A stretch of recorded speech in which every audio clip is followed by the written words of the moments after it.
तो दोस्तों आज की इस वीडियो में मैं आप सभी को बहुत ही वीवीआई प्रश्न बताने वाला हूँ। बहुत ज़्यादा इम्पोर्टेंट प्रश्न है। अगर आप कक्षा 10 में हैं तो आप इतना मान कर चलिए कि इस प्रश्न को अगर आप अच्छे से सलूशन कर लेते हैं, इस प्रश्न का आपको सलूशन करना आ जाता है तो आपको 2 से 3 नंबर कहीं नहीं जाएंगे। मतलब आप यहाँ पे ये सोच कर चल सकते हैं कि आपका 50 से 80% तक है कि इस टाइप के प्रश्न एक आपके बोर्ड एग्जाम में पूछे जाएंगे। क्या है कि सिद्ध करें कि √3 एक अपरिमेय संख्या है। देखिए √3 है वो एक अपरिमेय संख्या है, पर उसी को आपको सिद्ध करके बताना है कि आखिर ये √3 अपरिमेय संख्या है तो कैसे है। तो सबसे पहले हम थोड़ी छोटी सी बात है कि हम अपरिमेय संख्या क्या होता है उसको समझ लेते हैं, उसके बाद हम सिद्ध करेंगे। ओके, कि अपरिमेय संख्या क्या होती है। अपरिमेय संख्या, ठीक है। मैं आपको ये बता दूं कि ये अपरिमेय संख्या किसको कहते हैं, उसको समझने के बाद आप इजीली बना लीजिएगा, आप प्रूफ कर सकते हैं, ठीक है। अपरिमेय संख्या, तो देखिए 2 प्रकार की संख्याएं आपके पास होती है जो कक्षा 10 में पढ़ना है। वो एक तो अपरिमेय संख्या और दूसरा कक्षा 8 में आप पढ़े होंगे, याद थोड़ी सी मैं करा देता हूँ, परिमेय संख्या। नहीं पढ़े हैं तो फिर भी हम दोनों को रिवीजन कराते हैं। अपरिमेय संख्या, परिमेय संख्या। परिमेय संख्या किसको कहते हैं, जिसको हम P/Q के रूप में लिखते हैं, जहाँ Q बराबर 0 ना हो, यही कंडीशन है। अच्छा, P/Q कहने का मतलब कि हम किसी को जैसे बचपन में पढ़े थे अंश बटा हर, क्या अंश बटा हर, तो जिसको अगर हम अंश बटा हर के रूप में लिख दे वही परिमेय संख्या होता है। अंश को यहाँ P बोल दिए हैं और हर को यहाँ Q बोल दिए हैं, और Q बराबर 0 नहीं होता है। परिमेय संख्या में एक और कंडीशन कि P और Q का जो HCF होता है वो हमेशा 1 होता है। P और Q का जो HCF होता है वो 1 होता है। कैसे, जैसे मैं बोल दूं कि 9/5, क्या यह एक परिमेय संख्या, तो आप बोलेगा बिल्कुल परिमेय संख्या है। क्यों, क्योंकि हम इसको P/Q के रूप में लिख दिए और Q बराबर 0 नहीं है, इसका HCF भी 1 है। अच्छा, HCF कहने का मतलब कि ये दोनों सिर्फ एक से ही कटना चाहिए, एक के सिवा किसी और से ना कटना चाहिए। तो देखिए 9 भी 1 से कटेगा, 5 भी 1 से कटेगा, तो इसका HCF 1 हो गया, राइट। अब अपरिमेय संख्या किसको कहते हैं, तो जिसे हम P/Q के रूप में ना लिख सके, जिसे हम P/Q के रूप में ना लिख सके उसे हम अपरिमेय संख्या कहते हैं। जैसे इसमें खाली जो संख्याएं होती है वो रूट वाली होती है, जैसे √2, √3, तो क्या बोलिएगा कि √4 भी एक अपरिमेय संख्या है। तो देखिए √4 का तो वर्गमूल निकल जाएगा 2। अब 2 को कुछ नहीं तो बट्टे में 1 कर सकते हैं, तो 2/1 ये परिमेय संख्या हो गया। तो जिसका पूरी वर्गमूल निकलता है वह एक परिमेय संख्या होता है, पर जिसका पूरी वर्गमूल ना निकले वह एक अपरिमेय संख्या होता है।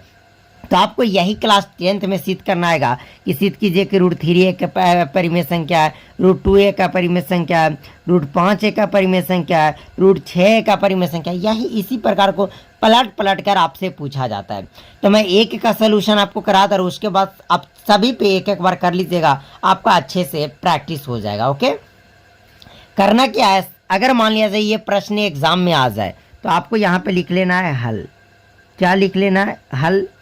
और आपको सबसे पहले ये जो √3 एक अपरिमेय संख्या है इसको आपको उल्टा मान लेना है। आपको ये मान लेना है कि √3 एक परिमेय संख्या है। तो मानने में क्या जाना, मान लीजिए कि माना कि √3 एक परिमेय संख्या है, बस आपको मान लेना है परिमेय संख्या है। बस आपको यह मान लेना है कि माना कि √3 एक परिमेय संख्या, हमें तो सिद्ध करना है परिमेय, पर इसका उल्टा मान लेना है। तो √3 एक अपरिमेय संख्या है। तो जब एक अपरिमेय संख्या है तो सॉरी √3 एक परिमेय संख्या मान लिए हैं, तो परिमेय संख्या को हम p बटा क्यू के रूप में लिखते हैं, यानी कि हम √3 को p बटा क्यू के रूप में लिख सकते हैं। यस या नो? बिल्कुल लिख सकते हैं। जहाँ q बराबर 0 ना होता है, नहीं ना होता है, p तथा q का जो HCF है वो कितना होता है? हमेशा 1 होता है। इसको याद रख लेना है। जो मैं यहाँ पे आपको बताया कि P और Q does not equal to 0, P और Q का HCF 1 होता है, इसी को हम परिमेय संख्या कहते हैं। अब क्या इसके नीचे कुछ भी ना, तो हम एक कर सकते हैं। जब एक है तो इसको हम क्रॉस मल्टीप्लाई करेंगे, तो P को 1 से गुना करेंगे। ध्यान से समझिएगा कि जब हम P को 1 से गुना करेंगे तो P हो जाएगा बराबर, Q को √3 से करेंगे तो √3 Q हो जाएगा। इतना आपको करना आ जाएगा। क्या करना है कि जो आप परिमेय संख्या सिद्ध करना, उसको उल्टा मान लेना कि यह एक परिमेय संख्या है। परिमेय संख्या होने के बाद P बटा Q के रूप में तो लिख सकते हैं, Q बराबर 0 ना हो और ये आपको HCF 1 होता है। अब आपको दोनों तरफ वर्ग कर देना है। क्या कर देना है? दोनों तरफ वर्ग, इधर भी वर्ग, इधर वर्ग, मतलब स्क्वायर कर देना है। तो आपको लिख देना कि दोनों तरफ वर्ग करने पर, तो लिख देंगे कि दोनों तरफ वर्ग करने पर, तो जब हम इधर वर्ग करेंगे तो P का स्क्वायर हो जाएगा बराबर √3 Q, इसका स्क्वायर हो जाएगा P स्क्वायर बराबर, ये स्क्वायर से इसका रूट खत्म, यानी 3 Q पर आएगा तो Q स्क्वायर हो जाएगा। हो जाएगा कि नहीं? क्या किए कि इसका स्क्वायर से तो ये रूट खत्म हो जाएगा, Q पर स्क्वायर आएगा तो Q स्क्वायर हो जाएगा। अब देखिए, मैं आपको थोड़ा सा बतलाना चाहता हूँ कि जैसे ये P स्क्वायर बराबर 3Q स्क्वायर है। अब बचपन में पढ़े होंगे कि अगर गुना है, प्लस है, तो ये बराबर के दूसरी तरफ माइनस में बदलता है, माइनस है तो प्लस में, गुना है तो भाग में, भाग है तो गुना में। मैं सारा बेसिक चीज़ आपको यहाँ बताता हूँ। तो 3 गुना में इधर आएगा तो भाग में, यानी कि P स्क्वायर बटा 3 बराबर Q स्क्वायर हो जाएगा। अब क्या देख रहे हैं? इसका मतलब जैसे मैं बोल दूँ कि 9/3, इसका मतलब कि 9 को ये 3 क्या कर रहा है? विभाजित कर रहा है, काट रहा है। इसका मतलब कि P स्क्वायर को 3 क्या कर रहा है? काट रहा है। यानी कि जब P स्क्वायर को 3 काट रहा है तो P को भी 3 काटेगा। कहने का मतलब कि जब P स्क्वायर की जगह हम कर दे कि 3 का स्क्वायर बटा 3, तो जब 3 का स्क्वायर को 3 काट रहा है तो 3/3 भी 3 से कट जाएगा, राइट? तो यहाँ क्या देख रहे हैं कि P स्क्वायर बटा 3 बराबर Q स्क्वायर हो जाएगा। हो जाएगा कि नहीं? कैसे हो जाएगा? थोड़ा फिर से, कि 3 गुना में इधर आएगा तो भाग में हो जाएगा।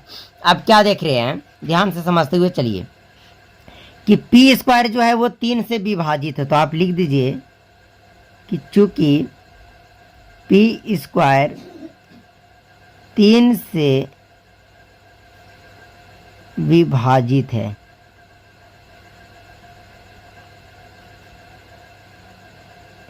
P स्क्वायर कितना से विभाजित है? 3 से, तो इसलिए P भी 3 से विभाजित होगा। इतना आपको, इसको आपको प्रैक्टिस करना है, बिना प्रैक्टिस के नहीं आएगा। अब फिर से आपको करना है, माना यहां पे आपको ध्यान देना है।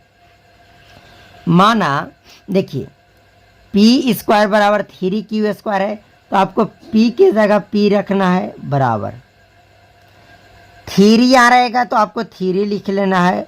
Q के जगह आपको कुछ भी मान लेना, ABCD की कोई भी अक्षर, तो हम इसको मान लेते हैं R, P बराबर 3R मान लेते हैं। फिर से हम दोनों तरफ वर्ग कर देंगे, दोनों तरफ वर्ग करने पर, तो जब P स्क्वायर बराबर, दोनों तरफ वर्ग करेंगे तो P का स्क्वायर, 3 पर स्क्वायर करेंगे 9 और R स्क्वायर हो जाएगा। अब देखिए यहाँ इसको आप समीकरण 1 मान सकते हैं। तो पी स्क्वायर का मान समीकरण 1 से रखने पर, इसको समीकरण 1 मान लिए, तो पी स्क्वायर के जगह हम क्या लिख सकते हैं, 3q²। तो हम यहाँ लिख देंगे कि पी स्क्वायर का मान समीकरण 1 से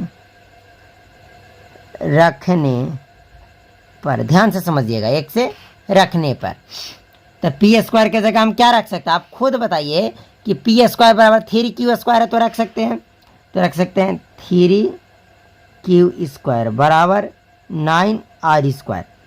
ये 3 9 को काटेगा 3 बार में, यानी q² बराबर 3r² है। 3r² ये गुना में फिर आएगा, तो q² बट्टा 3 बराबर r²। फिर से यहाँ कह सकते हैं कि q² जो है, देखिए q² जो है वो 3 से विभाजित है, लिख सकते हैं। फिर उसी तरीक़ा से आइए लिखते हैं, लिखेंगे q² 3 से विभाजित है। टेंशन मत लीजिए, मैं आपका स्क्रीनशॉट के टाइम दूंगा। जब q² 3 से विभाजित है तो q भी 3 से विभाजित होगा, ठीक है। जब q² 3 से विभाजित है तो q भी 3 से विभाजित होगा। अब लिखेंगे p तथा q दोनों 3 से विभाजित है तथा p और q का HCF। अब बताइए, विभाजित ये दोनों 3 से है तो इसका HCF बराबर कितना हो जाएगा, 3। लेकिन परिमेय संख्या होने के लिए HCF कितना होना चाहिए, 1। आ रहा है कितना, 3, मतलब कि अब तो सिद्ध हो गया कि वो परिमेय संख्या नहीं है। तो लिख देंगे कि अतः हमारी मान्यता गलत है। √3 एक अपरिमेय संख्या है।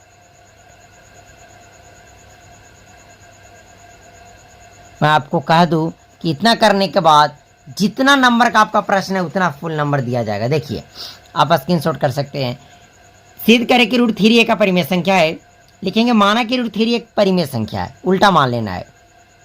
तो √3 बराबर p बटा q लिख सकते हैं, जहाँ q बराबर नोट 0 हो और p और q का HCF 1 होना चाहिए। परिमेय संख्या के लिए HCF 1 होना चाहिए, लेकिन यहाँ क्या देख रहे हैं कि p को भी 3 काट रहा है, और ध्यान से देखिए p को भी 3 काट रहा है और यहाँ q को भी 3 काट रहा है, मतलब ये दोनों p और q का जो HCF हो रहा है वो 3 आ रहा है, इसीलिए हमारा मान्यता गलत है, √3 का परिमेय संख्या है। तो आपको वीडियो कैसा लगा कमेंट ज़रूर कीजिएगा। देखिए, मैं सीरियल कर रहा हूँ, आप चाहे तो इसका स्क्रीनशॉट ले सकते हैं, रोक रोक के नोट कर सकते हैं,